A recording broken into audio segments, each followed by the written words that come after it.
Oh, we live. We are live. Welcome, ladies and gentlemen, to our Wednesday lives with Baron and Angel as we go through many different topics. But this week, man, I want to reflect, man. I want to get better at being grateful for the opportunities that life brings. And I feel like what better place to do it than with the person that I go to to most of these events with, and some of the reflection and learning that we have, man. What's up, man? How's it going? I'm well. I'm well. It's hump day, so we halfway through the week. What does that mean to an entrepreneur? Absolutely nothing.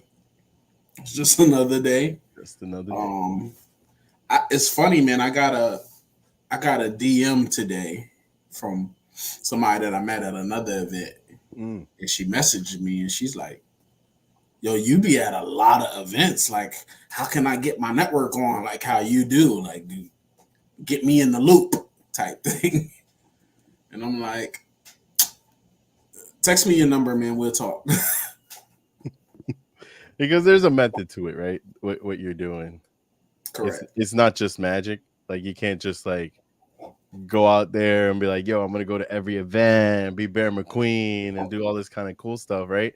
What's it like to be in your shoes, man? I feel like a lot of people see you, but since they don't get to like stand next to you day by day, they don't get to see like all the wins and losses and Yeah. like you being able to just like keep going. And you see a lot of the stuff with me, with the studio. There's a lot of wins and losses that I'm still dealing with right now that we just laugh at, especially when Yeah. we're trying to get assistance and it's really hard to find those people. But just give people a little like, hey man, this is what it's like to be me. Listen, I I have this. I don't even know if it's just been over the last 2 weeks. October was a really rough month. It was a rough month for business. Like all my Oh businesses yeah. was super slow in the month of October. And it just felt like everything would go wrong. So it's like you got to deal with, okay, the money not coming in as much this month, right? But then you gotta send your Tesla in for service, right? Mhm. And then your camera lens breaks at a shoot at a graduation. But then you go to another shoot and your camera grip stops work. Like it was just like back to back, just like, God, what is going on? Help! I need help because it just was like, man, I can't take another loss this month. And it's just trickling over into November. So it's just like, what I'm gonna do, man? But I feel like even though those obstacles like come in your way, and we've talked about this on previous lives, it's like how you handle those losses, how you handle those challenges to being able to like be ready for the opportunities that may come. So I mean, like today, for example, right? We got up, um, we said, yo, we're gonna go to this event 3 days in a row. We attended the Laughs Latin American Fashion Summit. That was Monday, Tuesday, and Wednesday. And we get to the parking lot and we're like, oh, we think we messed up today, right?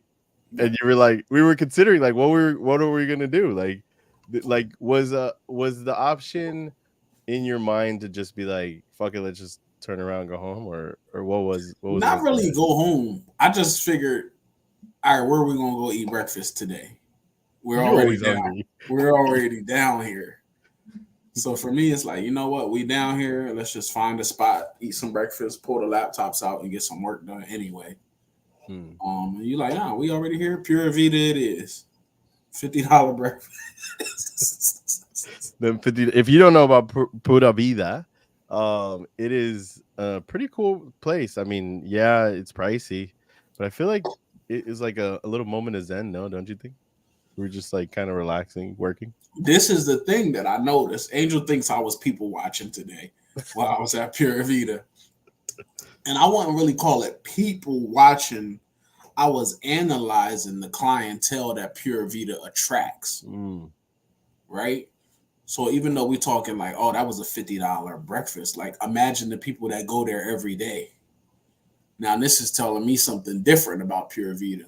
when no matter whether you order a coffee or a bagel or a croissant, the service charge is already included.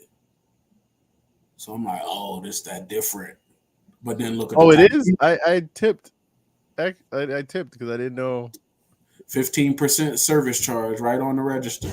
Interesting. Well, I guess whatever. I guess somebody got a lucky day today. Yeah, I mean, I tipped too, but it was just like that. But then look at the type of people that kept running through the door, right? Now we know all of these people.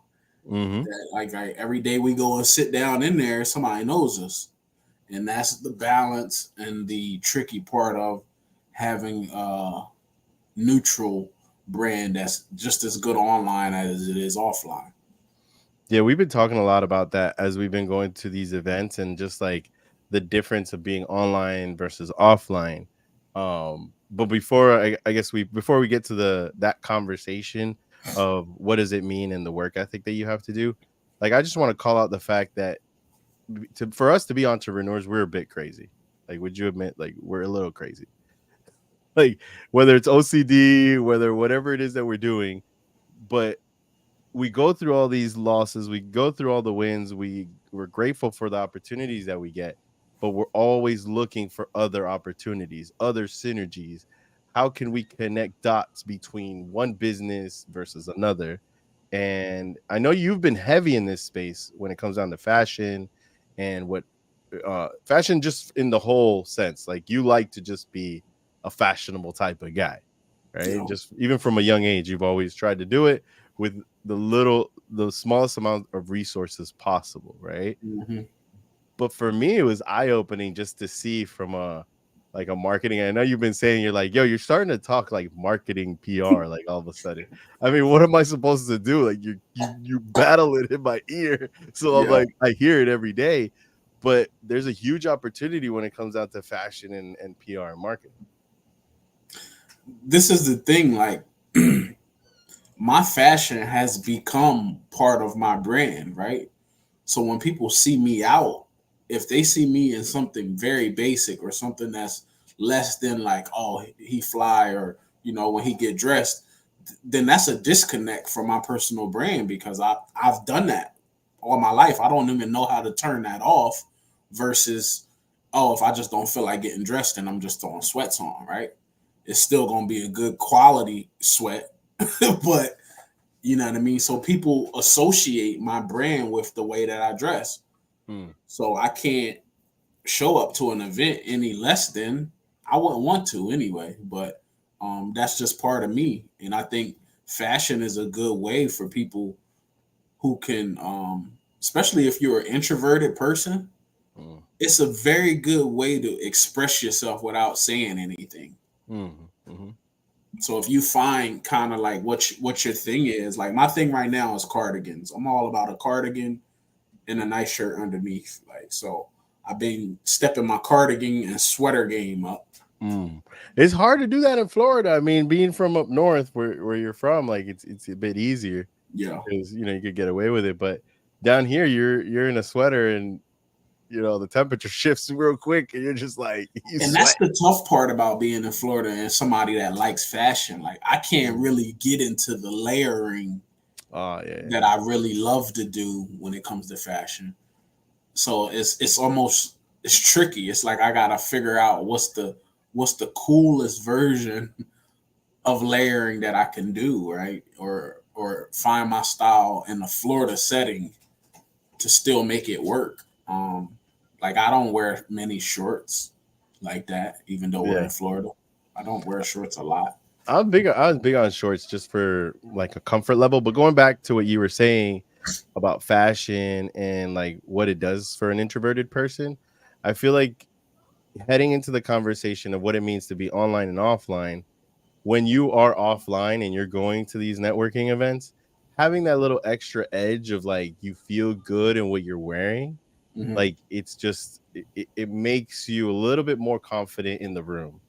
And 100%. whether that's gonna make or break a deal that you're gonna make, like that has nothing to do with it. It's just you walking in with confidence can allow you to connect with different people, right? No, I agree. How many people did we meet at this event that like I mean, first of all, it's a Latin American fashion summit. We're sitting there, we're watching all the different conversations that are happening, and it's so funny because a lot of the conversations weren't about fashion.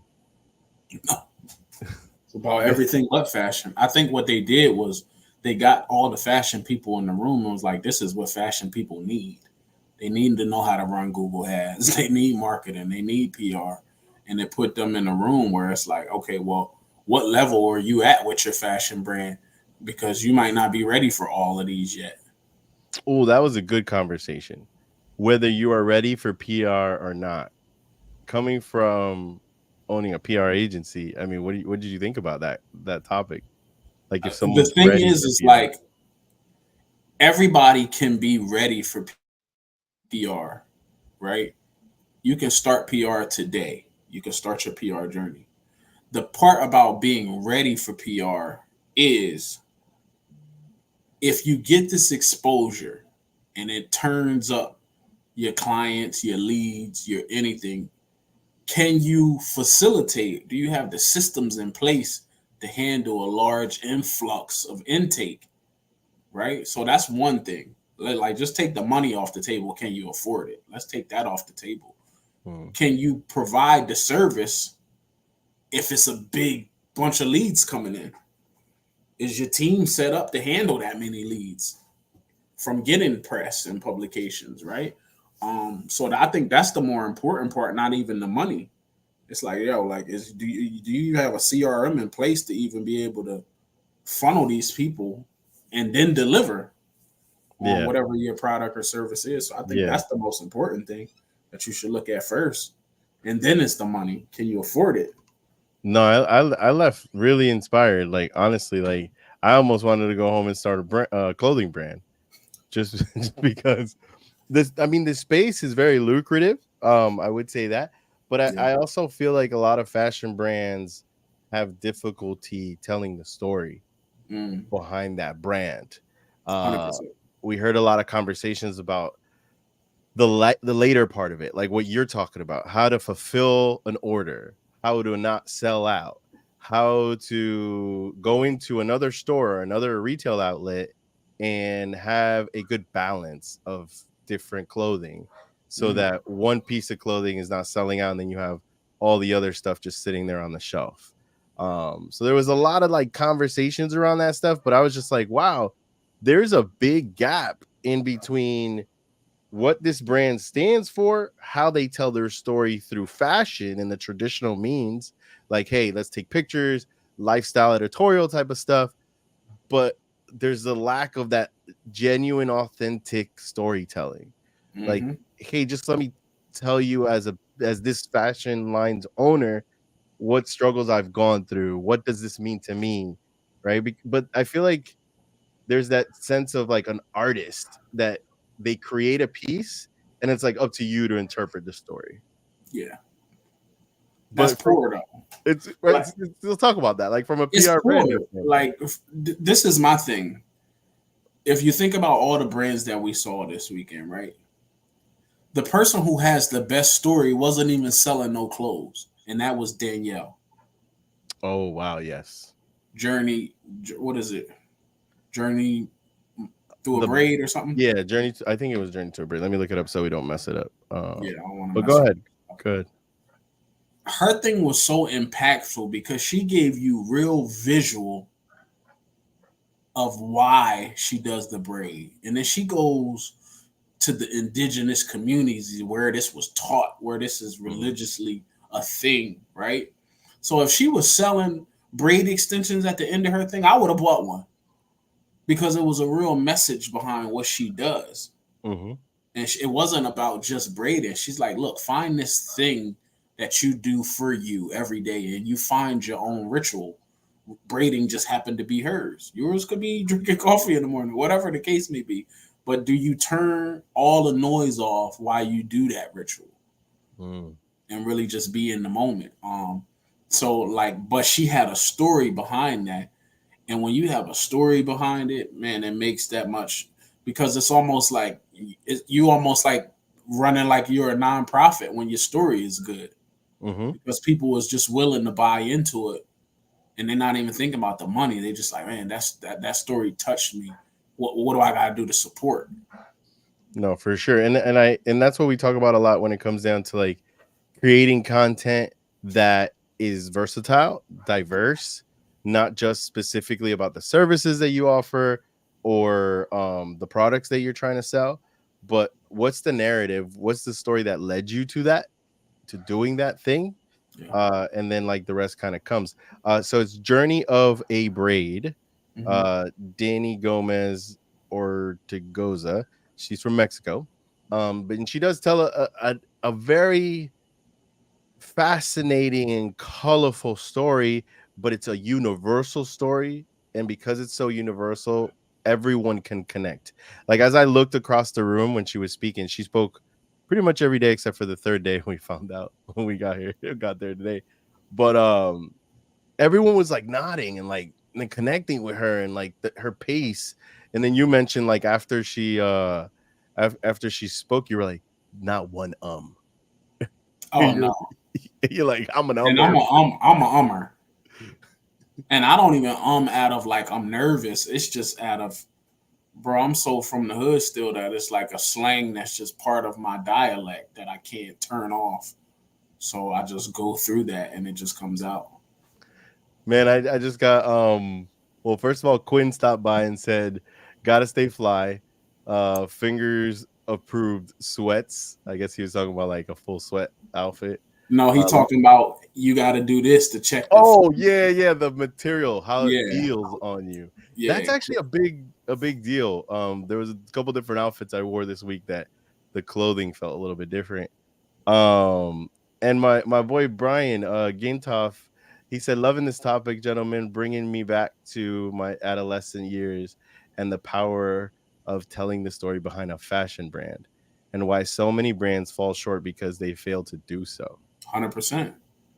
It got to be a story, man. It got to be a message, because I think where people struggle with the fashion industry, right? If they have a really good idea, everybody's automatic go-to is like, I got to make this luxury, or I got to make this, because they've seen people succeed with having really high price stuff and people buy into it. So it's just like, you know what? Even though this sweater cost me $10 to make, I gotta sell it for $560 because that's an exclusivity that's gonna put me in this luxury market. But there's no story behind it, right? It's the same thing that Kanye did. Like Kanye with his Yeezy brand, he was gonna say, "Hey, I'm gonna make people my stuff affordable as H&M and as affordable as Forever 21, but with my own style." And then he put it out, and a T-shirt was $500. Why? Because he did very limited runs. Yep. The scarcity model. Yep. It's the scarcity model, right? Same thing he did with the shoes. The shoes retail for $220, right? Yeah. But if you was able to get more than one pair, well, you double your money. Yeah. Basically became an entrepreneur. I feel like, but the power of his brand allow him to do that scarcity model. Do you feel like it's not just the story of that brand, it's the actions of the founder of the brand? So like maybe he wasn't talking about the shoes, he was just wearing them and doing his own thing, and it just so happened to like trickle over, or like was it on so purpose? This is the thing, and I challenge anybody to do this. And when you think of the word influence and you think of the term influencer, we have never in the history of influence seen a person more influential than Kanye West. I put my stamp on that. There's no person in this world, not the president, not Jay, and I'm a Jay-Z fan. Kanye's influence is the biggest we have ever seen. It's equivalent to what a Michael Jackson was living. Right? Kanye can disappear for 6. We ain't seen him in the tabloids right now. If Kanye dropped something tomorrow, it would be headlines everywhere. It would be sold out everywhere. We haven't seen influence like this. And that's influence in his brand and his products and things like 100%. That he releases.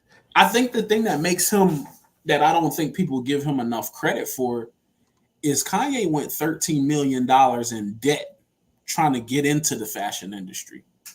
Whoa. And that's the part that I don't think people give him credit, right? He wanted to go intern at Gucci and Louis Vuitton, and all these people shut the door on him. He was just going there to study because he like, man, I need to get access to the good factories because this is how I can keep my costs low for the consumer. And they shut him out. They were like gatekeeping the resources. Of course, they was gatekeeping because they know his influence, bro. So when you got people that been at the helm of fashion for all of these years, these families that been at the helm of fashion for all of these years, it's the equivalent to when Shaquille O'Neal gets into rapping. Well, the rappers don't like it because he's supposed to be a basketball player.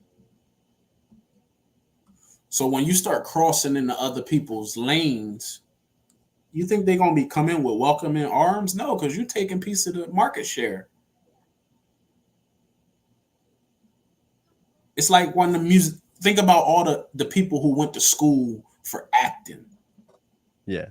And then a rapper gets a role, ain't got no rapping experience, no acting experience. Yeah. Right? Now all the actors looking like, geez, man, I done went to Juilliard for 10 years, then took a bunch of acting classes, and just because he the flavor of the week, he got a lead role. Yeah. That's Kendall Jenner entering the modeling world, right? These Yeah. people been modeling since Gap Kids, and they work their way up, and 20 years in, and then because of her brand and her name, oh, Kendall Jenner, you know, I think I want to model this week. And now she's the highest paid, no experience. So I get it. Well, speaking about that circle, we had a conversation about Sean Combs, right? Diddy. Yeah. And we back when I saw this and I mentioned it to you, you're like, that was genius marketing. Now, we just talked about Ye and the fact that if he releases products, like people will go and buy it. But like what Diddy's doing is a little bit different. And now some more information came out about it. He wanted to actually dress like the Joker, but Warner banned him from it. They were like, no, you better not do that or we'll sue you. You didn't see him do the Joker last year? That's the reason why this year they were like, no, you can't do this. So then he goes, oh, okay, well, I'm gonna do Batman. And then I just Googled it now, and it says Diddy stars in his own Batman short film for Halloween. When they don't let you have a seat at the table, you build your own. Oof, that's such a strong statement right The there. thing about that, it doesn't matter what industry you get in, it's going to be some gatekeepers. Because they got to protect the integrity of the industry. Now, some of the gatekeeping is just it's ridiculous, right? But if you think about if there are people that are protecting the integrity of a space, I can get that. I can get behind that. Think about us in the photography space. If we had some gatekeepers or some people that protected the integrity of photography, then things would be more competitive, or things would be a level playing field, right? And then it's just based off, okay, this is your experience, this is your brand, this is why you can justify the cost. But if I'm $450 for an hour shoot and the next guy is $75, well, now it doesn't matter about if they're looking for my product. It's like, now, well, what fits into the budget that I can afford right now? Rather than let me save my coins up to get the guy that I want. That's not how the consumer thinks.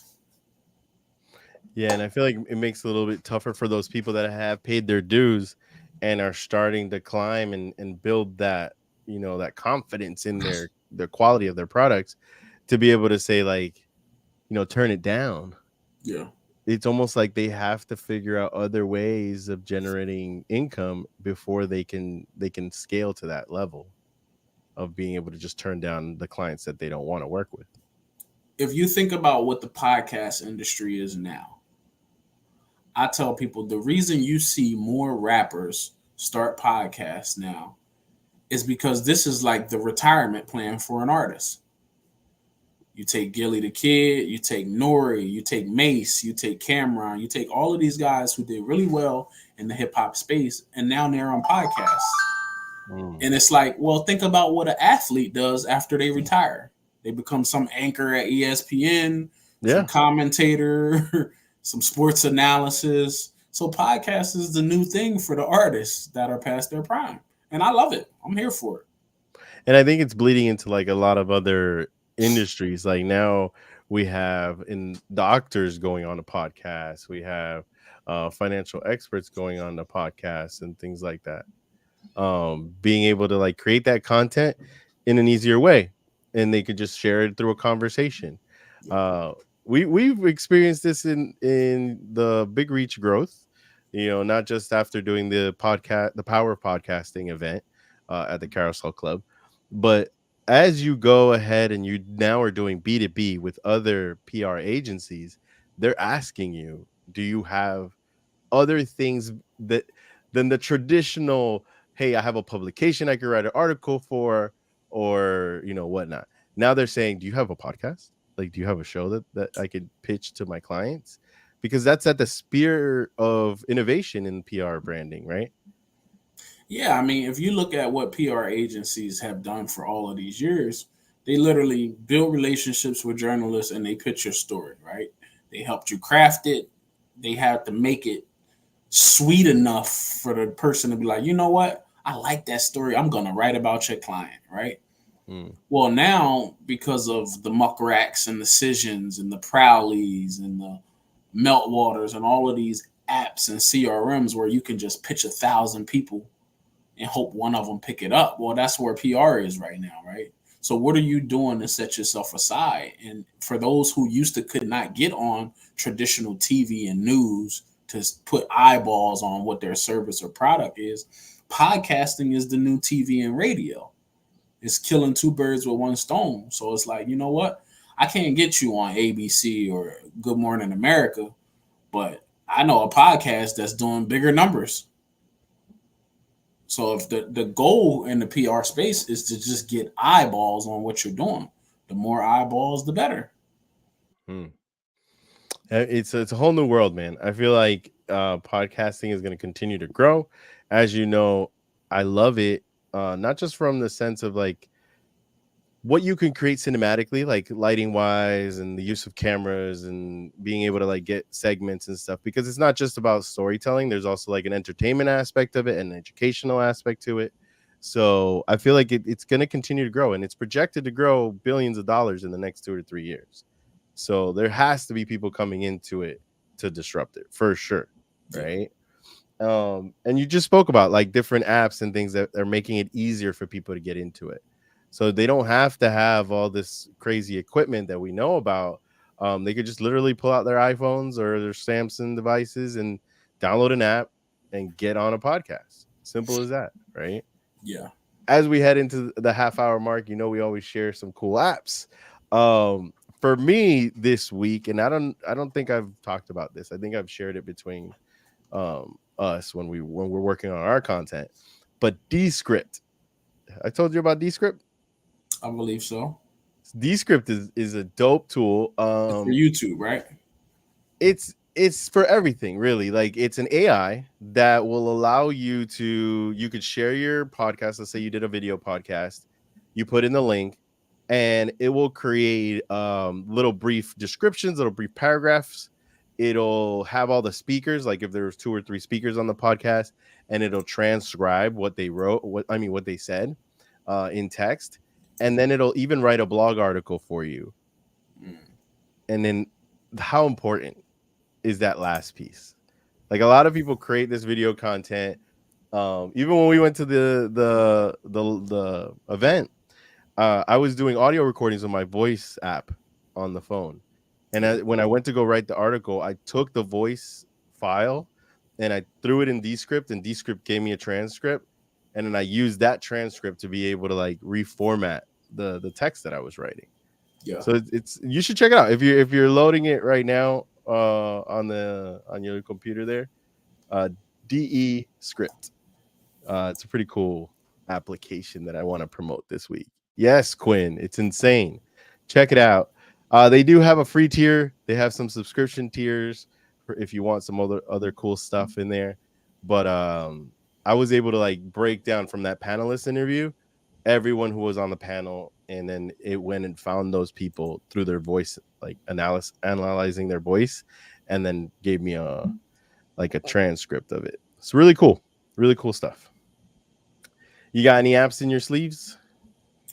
No, I just actually, as I typed in Descript, their Google My Business listing popped up, and I was trying to figure out why they didn't have 5 stars.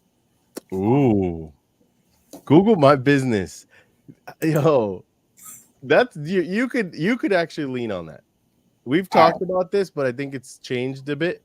And then this past weekend, Google was there at the summit, and you were like, "Why didn't they talk about this? Like, this is such a big deal." So literally, you put in Descript. Of course, they're based in San Francisco because I feel like that's where every startup is, in the Silicon Valley area, right? Mm. But the very first lowest star rating was a 1 star, and the comment says, "Improve your video editing, and then I'll be back. This is not a program for this time. Back to the 20th century," right? And then the next one, it says, "This is a painfully slow desktop app. You can't keep a user waiting so long for small edits. Great features, but remain unusable because the app is slow. It keeps crashing. I hate it. I could have spent 2 hours and completed the task on open source Audacity rather than waiting for this to upload and crash, upload and transcribe, and not responding." So that's actually, I love that you brought that up, because it's something that we're sticklers about when we record our shows. What they're talking about is Descript's ability to remove filler words and like those ums. Like there's a video editing aspect to Descript. What do we say whenever someone records a podcast with us and they're like, "Okay, are we editing in this?" Yeah, no. Like, no. No, this is what it is. This was only a teachable moment, because think about this, right? As a consumer, I didn't even go into the website or the app yet. I went right to the Google reviews because they only have 12 of them. And how important is the Google review for a company to be able to tell a deeper story? Right. So when I'm looking for a company and I see the let's be clear, and I'm going to be very honest, because nobody's going to be dishonest. When people look at Google reviews, people are looking for the bad ones, right? So I'm not telling people you need some bad reviews, but I'm telling people, when people see bad reviews, that lets them know that you're human. You're not perfect. You're not perfect. They don't have all 5 stars. But then I look to see, did the owner respond, and how did they address the bad review? See, these people got 12 reviews. Well, out of 12 of them, if 4 of them is bad, well, that's why your percentage dropped down to a 4.1.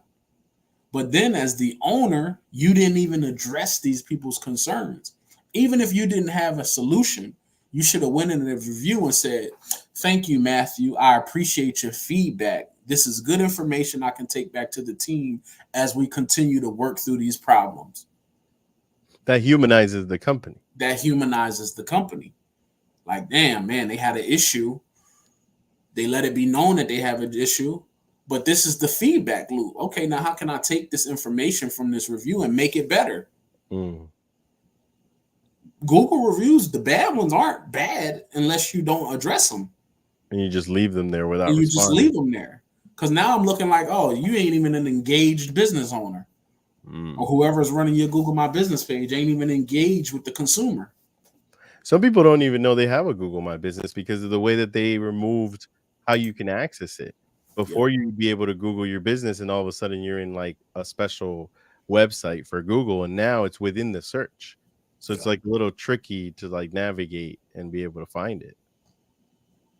But Google My Business is literally a lifesaver when it comes down to business growth. It's it's a testament to the studio. Like, we have I'm gonna keep knocking on wood as far as I can control 5-star ratings with all the clients that have come. Not to say that we haven't made mistakes, y'all. Like, now I'm developing y'all because we heard that speech. The- but so, like, I want to share. I want to say this one thing, right? 9 times out of 10, if someone has a good experience with you, they're not going to write you a Google review. If they have a good experience with you, they're not going to write you a good review. No. People get very into writing reviews when they have a bad experience. Because they don't have anybody to talk to. You see that? So if you ever look at somebody's Google reviews, look at the positive reviews or less than two sentences. Look at the negative reviews and look at the paragraph that the people give you multiple with pictures. paragraphs. Oh yeah, they give you dates, timestamps, everything. And that's when you know you really pissed the customer off. Yeah. Because they're giving all of this with hopes that somebody else sees it in the future and does not buy from you.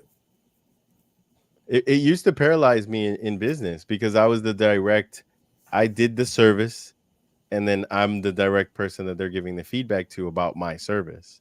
So it's like when people always say, "Damn, you're so OCD about when you record stuff," or you quadruple check audio, you check all the lighting, you do all that good stuff. It's because I'm trying to avoid a mistake. And if I do make a mistake, it's like you're gonna see that I'm putting my all into it. Yeah. But I tell that story because as a business owner, I continue to grow, and I hope to look back at these things like as a personal business diary or whatever, to be able to say, damn, man, look, that's where I was back then when me and Baron were talking about building teams, or even being able to like disassociate, or I should say separate yourself a little bit from the services that you're going to train your team to do for the customer. But then what can you do if that level of service is not up to what you want to deliver? So then how do you have that conversation? Do you leave the customer out to dry, or do you reach out and listen? And if the customer doesn't want to talk to you because they're so mad, what can you do to break that barrier and have that conversation, because you do want to give them the best level of service? Of course. There's been go ahead. I could go on for days. Like, I feel like the bigger the team gets, you're going to open yourself up to starting to get bad reviews. Yeah. I have not received any bad reviews on any of my businesses because I've been the main point of contact, right? But I feel though as doing a little bit of the service. I know you do some off stuff, like you delegate some stuff out, but you're still the main point of contact. Oh, 100%. So like any negative review, that's a direct reflection on me. Yeah. Right. So, but I feel like as you continue to grow, it's inevitable that the more I grow Big Reach, or the more I grow Real Estate Capture, there's going to be a negative review coming because there's other people involved that I can't control. That's why I have anxiety if I send another photographer to go do a real estate shoot, because it's like, oh, I mean, I'm on them. I'm like, yo, was you 5 minutes early? Did you let the customer know when you was there? Like, because this is how I roll. But it's going to happen. Like, everybody's not going to care about the business as much as you do. They're not thinking about, I got to do a good job so this guy leaves a good Google review. No. Yeah. They're not let's echo what we talked about last week, where we said that the follow-up is key when it comes down to completing sales circles. Maybe you met someone at a networking event and you're trying to do that. But how important is the follow-up when it comes down to after you've delivered the service? Do you follow up with your customers, or do you just let it be and not check in to see if everything went okay? Most business owners never check back in. Because we already doing so much, we on to the next customer, right? And we won't hear back from that customer until they need the service again, which is poor, right? Because if you keep them top of mind, if you keep yourself top of mind, they'll keep you top of mind when it comes to the referral. Mm-hmm. Right? Like in real estate, I always tell people, like, yo, I would love if you leave me a Google review or you leave me a Zillow review, but the best thing you can give me is a referral. I'll take those all day rather than a Google review. Tell your family and friends. Tell all the ladies you go to bingo night with. Tell the people at your church. It goes a long way. Yeah. It does go a long way. Word of mouth marketing is by far the best, and it's the easiest to get. Like, you don't have to spend money on that. You got to ask. That's it. So in addition to like, okay, we talked about processes, we talked about apps, we talked about like marketing strategies and stuff like that. I feel like this past 3 days, the person that still sticks in my mind is Diane, right? Like what she had to share, not just about her brand, but just in general about energy. And you were like, after we talked to her, okay, no, let me tell the story because like I want to be real with people so they understand. Oh, sorry, it's not Diane, it's Danny. Um, so we see her, we're walking back, we're going to the food court trying to get food. I see her, you walk by her, and I'm like, listen, I just want to let you know that your speech was amazing. I respect good public speaking. Like when someone doesn't have ums and they're impactful and they're inspiring, and like I got goosebumps when she started talking, like because she was talking about all sorts of things, like the connection between ancestors and the trauma that go forward. But I said that to her, and she had AirPods on. So like that's the typical sign of someone that if they don't want to talk to someone, like they'll just have like headphones on. So That's I Quinn. That's Quinn let's everywhere. quit everywhere. Yeah, that's right. He's on here right now. So I felt bad. I was like, yo, and I've never been like a groupie type of person. I just feel weird when it's like that. Like I don't like to be over like someone that just spoke, right? But I was just like, listen, I just want to show respects, and then I walked away, and then you're like, yo, like let's talk to her, and then you just turned around and you just like go right back, and you're like, yo, so what's up? And we started talking to her. I don't know, man. I wanted to bring that up because I don't know my This energy. is the thing, right? Yeah, go ahead. You made first contact, right? And we always talk about this balance of, sometimes it's you, sometimes it's me, right? The energy that she puts out, you can't recreate a moment, right? So I can really remember that moment of me just going back and talking to her, right? She was that impactful that had we not done that, that would have been terrible for us because we wouldn't have got a full experience one on one of her even off stage, right? So think about if she planned her speech on stage, right? And she just practiced and she's just really good and she went through that. Well, I got a whole nother version off the cuff in person that nobody else heard that was more impactful than anything she said on stage. That's just the energy she put out. Yeah. I put her on the screen so that everybody, she's dope. You gotta check her out. I literally just Google her, and the first thing that comes up is she needs to claim her Google Knowledge Panel because she has one. She has a knowledge panel, bro. Yep. That's like gold. If y'all watching right now, if you have a Google Knowledge Panel, gold. Tell the people a little bit. What's the Google Knowledge Panel so that they know? The Google Knowledge Panel is a culmination of Google's crawl of who you are as a brand. Right. So I just Googled journey of a braid. I don't know if you can Google it and share your screen. Yeah, let me try it.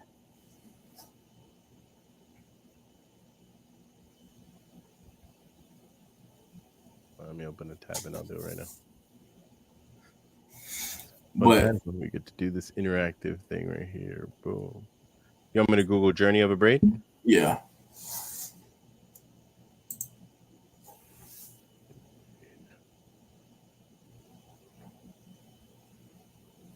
Oh, all so right. your thing don't show like mine. Can you scroll down?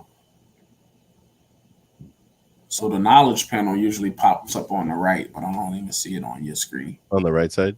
Yeah. Yeah, mine's not.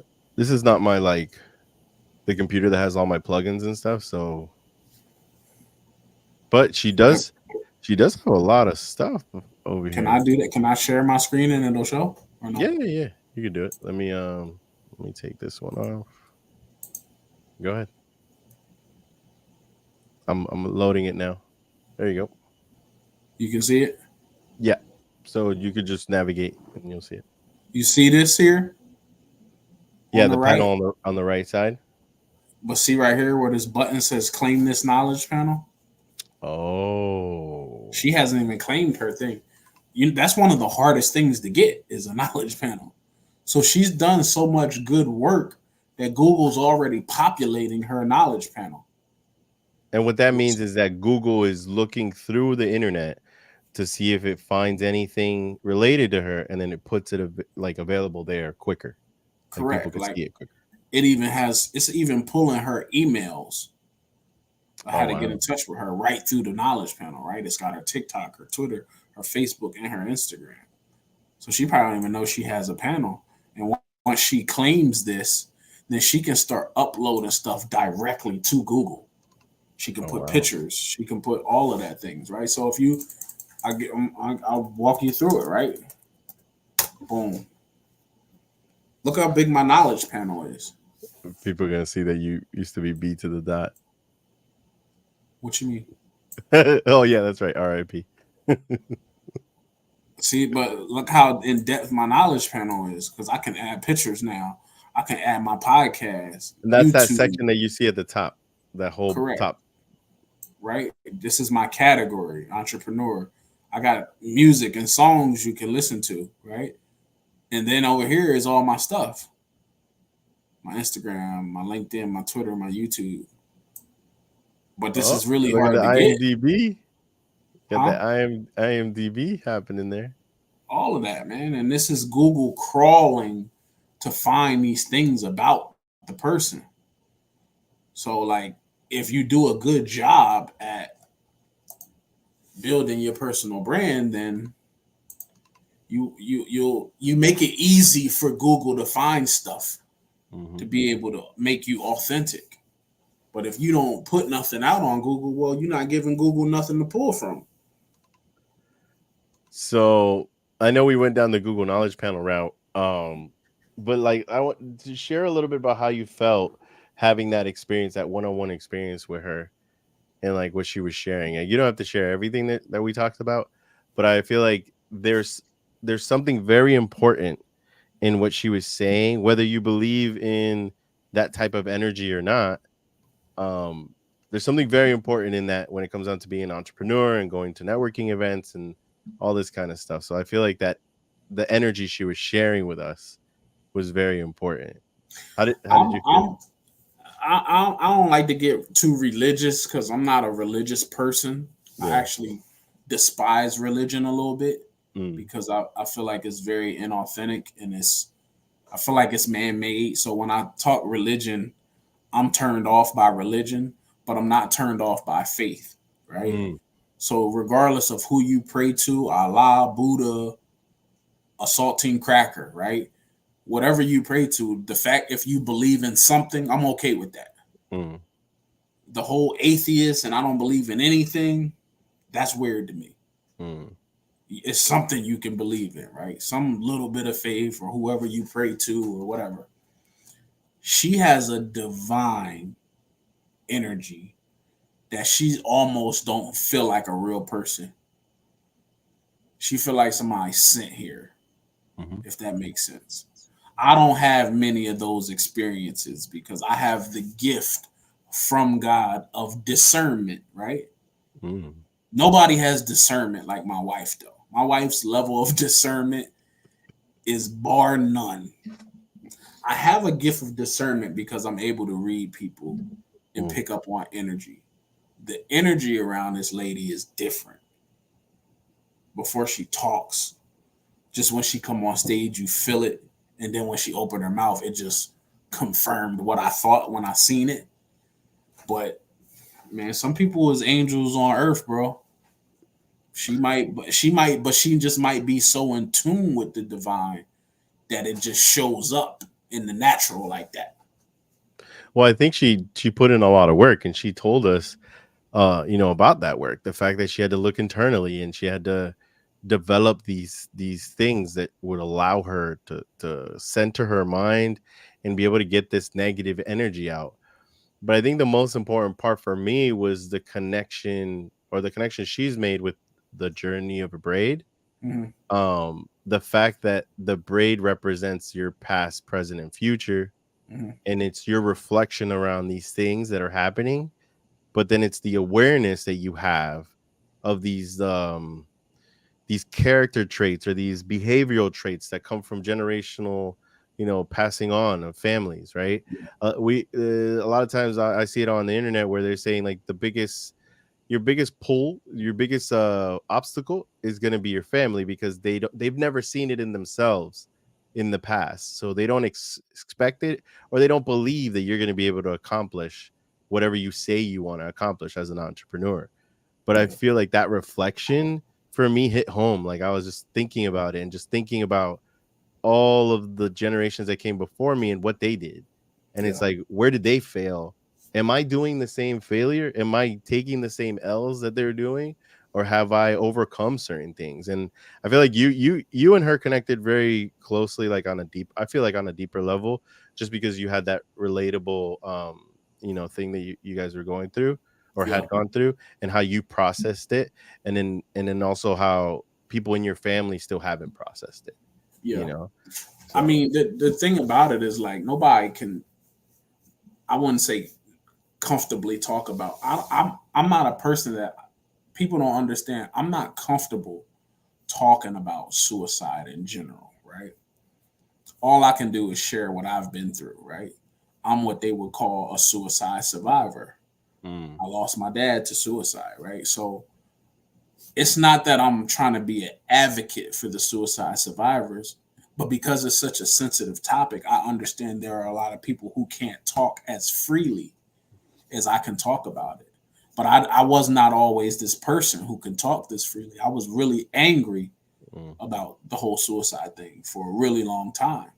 And that's my own self reflections that I had to do to be able to get to this point where I can freely talk about it, right? So that it's almost like a weight that I just been holding all of these years that finally like, oh, okay.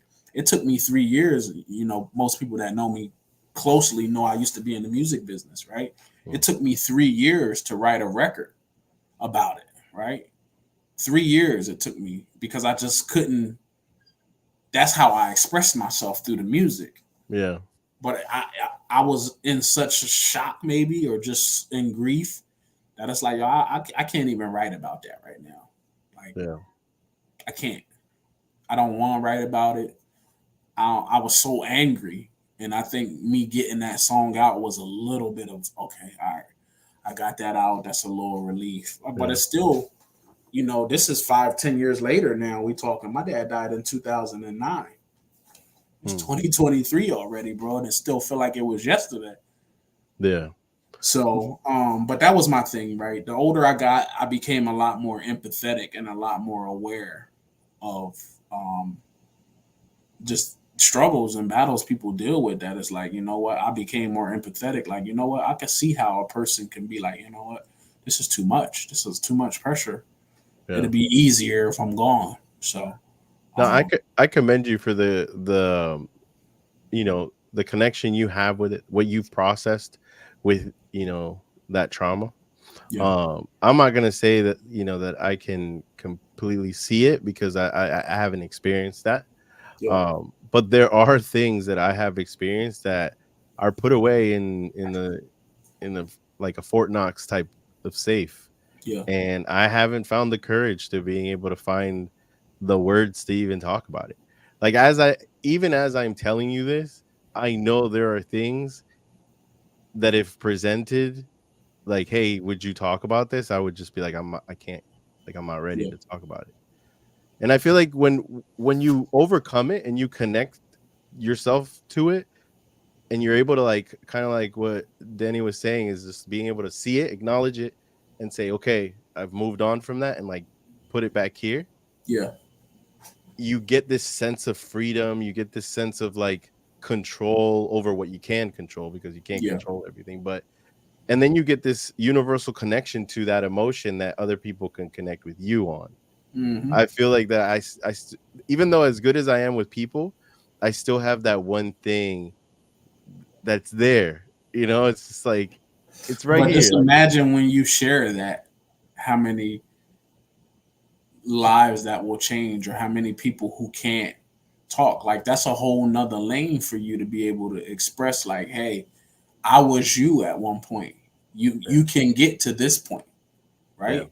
When I put that record out, the problem when we deal with stuff that's trauma and stuff that is really hard to discuss it's not always that it's this hard to discuss. It's always that there is other people who is affected by us telling the truth, right? Yep. So when I put that record out, it wasn't like, okay, I'm letting people know I lost my dad to suicide. No, I have a sister and a stepmom who has to hear that song, that affects them because maybe they haven't told anybody. Yeah. So when we holding on to that stuff, that's a lot of the reason is just like, yo, look, I want to tell my truth and I want to do all of these things, but this affects other people. When I do tell my truth, like my cousin, shout out my cousin Sierra McQueen, she put a book out, man, and the book almost like broke my family up, but that was her truth, right? This was the stuff she went through, like, and it just was stuff that didn't paint my family in the best light, but it was her truth to get out. So I bet she felt some type of a relief, but it's backlash that came with it too. So I think that's the tough part. Yeah. I mean, I don't know if you got a chance. I sent you the link. Jeezy did a podcast and he was like, dude, minute 1, he was like, here it is. This is who I am. This is what I've experienced. I literally I lasted didn't 30 watch it yet. I seen it Bro, was all over my timeline, so I didn't get into it yet. I lasted 30 seconds and I'm not ready. I'm not ready to watch that right now. Like Jeezy, I love you, but you definitely went full kill. Like he was just like, this is what it is. This is my honest truth. But I love the fact that we're going on this journey. And for those of you that are out there watching and just kind of like checking out our lives on the replay or whatever, and you connect with this in some way, shape, or form, just know you're not out there alone. There are ways that you can overcome it. I mean, we're not professionals. Like that's a disclaimer. We're not mental health professionals or anything like that. I am. I'm a therapist now. You're a therapist now. But I just feel like business and your mindset go hand in hand. The more that you can get control of your mind and all those emotions that battle through it, the better you'll be at business. I think so, at least from my experience. So yeah, man, we're heading right into the end of the hour. What you got any final thoughts for today? Let me just take this banner out. If you check out Danny Gomez for real, like she's dope. Like there's a reason we're talking about her. She impacted us. So Yeah, check her out. but see, that's the thing that like this is why it's important for people to open up their mouth, right? Because you don't know what you say that might help somebody else, right? We just met her, right? We're never gonna forget that lady though. No. Right? Because of the impact that she had, right? And this is why I'll be so pressed on people getting out there to tell their story. It's just like, look, man, not only the relief of getting it out, but imagine how many people couldn't do it. You taking just that step of just doing it, that's a win because you doing it for the next person to feel brave enough to get the courage for them to do it, right? And then maybe you started a whole trend or a movement because you decided to be brave. So I mean, I think like I say I've been a therapist for like my PR clients because I'm constantly battling with them to try to get them to get in front of the camera. And they give me every excuse under the sun on why they can't do it. And I'm just like, oh my gosh, just like it's like you said, just say you scared and we can get past that part. Mm-hmm. Just admit you scared, you're a chicken, and we get past that part, right? But that fear is real for people. Absolutely, man. I just wish people would just wake up and be like, you know what, I don't care. Shout out to Anna Delvey. Anna says something very great in the Inventing Anna story. She was leaving the hotel. She's the only paid one person back ever, which was the girl Neff. And she's leaving the hotel and she's like, Neff, I'm going on a trip. You should come with me. And she's like, oh, Anna, you know, I can't go on no trip right now. You know, I got to work. I work every day. And these was the words she said. She said, you know, life is for living. That's what I want to leave you with. Life is for living. Man, I couldn't have said it best, man. Life is for living, and you got to live it. You got to take your steps. You got to do your L's. You make your wins. But most important of all, be aware. Yeah. I got So to get man, a we're gonna keep having these conversations. Today we went through a lot. We went through mental health, we went to the fashion industry, marketing, and even a little app, and the importance of doing the Google review, right? Because you know you got to be able to keep record of those good things that you do for your clients, but also be able to answer when they're negative reviews. Today was a cool live, but we're gonna have a lot of different things coming up in many of the lives coming up. I know that we're planning on having a guest come on soon. No, we're not gonna say it, but just to let everyone know, It's we are Anna gonna, Delvey. uh, uh, nah. But we are gonna bring some more people on just to share more perspective because that's really the goal that we have, not just in the marketing aspect. Like I'm going through storytelling and I'm going through being able to tell my story, but also how I can help those of you watching to tell your story. And Baron's helping me out. Like I have no shame in admitting the fact that I'm here to follow and be a student. And I feel like in a future live, let's have this topic. I'm gonna say it on this one. We talked about it while we were at the event, but sometimes in life, you have to learn to follow if you want to lead. You have to know when you can fall back and when you can fall forward. And it's so hard to find people that are conscious of that and not want to always step in the spotlight when you're trying to build. Really important, right? Very important. And I feel like a lot of people go through that and they get frustrated. But don't worry, keep going. You will find someone. Not to say that we are brothers from another life, but I'm sure we see we're like-minded, in other words. 100%. All right, y'all. It's 9:02. We ran a little bit past. Check it out on the replay. We're gonna start putting some stuff in the comments. I'm sure Baron's gonna start reposting this and tagging everybody in the world. But we will see y'all next week, Wednesday at when? 8 p.m. That's right, 8 p.m. every week. Peace. Bye, Quinn.